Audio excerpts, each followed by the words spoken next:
memakai lahan saya, menggunakan lahan saya untuk memendam barang milik pemerintah, itu perbuatan melawan hukum. Teka-teki penimbunan ribuan ton beras bantuan sosial terus bergulir.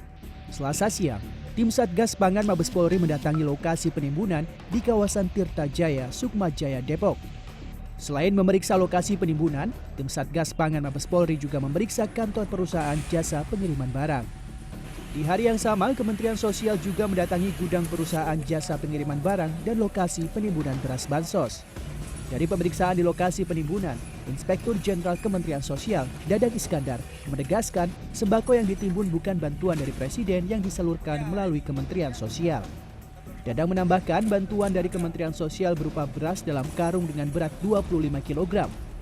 Tidak ada telur, tepung terigu, dan minyak goreng. Selain itu, bantuan melalui Kementerian Sosial memiliki label. Lahan seluas 6.000 meter persegi yang menjadi lokasi dikuburnya bansos sembako pemerintah adalah milik warga Depok bernama Rudi Samin. Rudi mendapat informasi penguburan itu dari mantan karyawan gudang jasa pengiriman barang yang berada persis di depan tanah miliknya. Sang pemilik membutuhkan waktu 3 hari untuk menggali tanah dengan alat berat hingga menemukan sembako yang dikubur. Sebagai pemilik, Rudi melaporkan pihak perusahaan jasa pengiriman barang ke polisi karena menggunakan lahan tanpa sepengetahuan dirinya. Tuntutan saya pasti akan menggugat sesuai aturan hukum di pengadilan, yaitu perbuatan melawan hukum. Dia memakai lahan saya, menggunakan lahan saya, memendam barang milik pemerintah, ya secara tidak benar. Itu pasti saya minta. Dan secara pidananya pun akan saya lakukan, akan saya laporkan secara hukum. Tapi saya beri batas waktu dia sampai hari Rabu sesuai dengan somasi saya. Dugaan penimbunan ribuan ton beras bantuan sosial pemerintah di Sukma Jaya, Depok ini menjadi viral.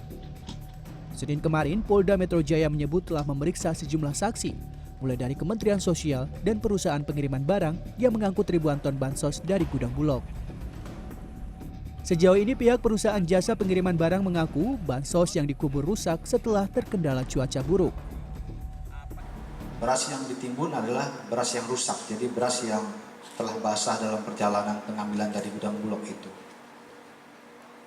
Kemudian mereka menganggap beras itu sudah menjadi milik JNE karena JNE telah mengganti kepada pihak pemerintah. Dan ini juga keterangan ini belum didukung dengan dokumen. Saat ini polisi masih mengembangkan temuan ini dengan kembali memeriksa pihak Kementerian Sosial dan perusahaan jasa pengiriman barang. Tim Liputan CNN Indonesia.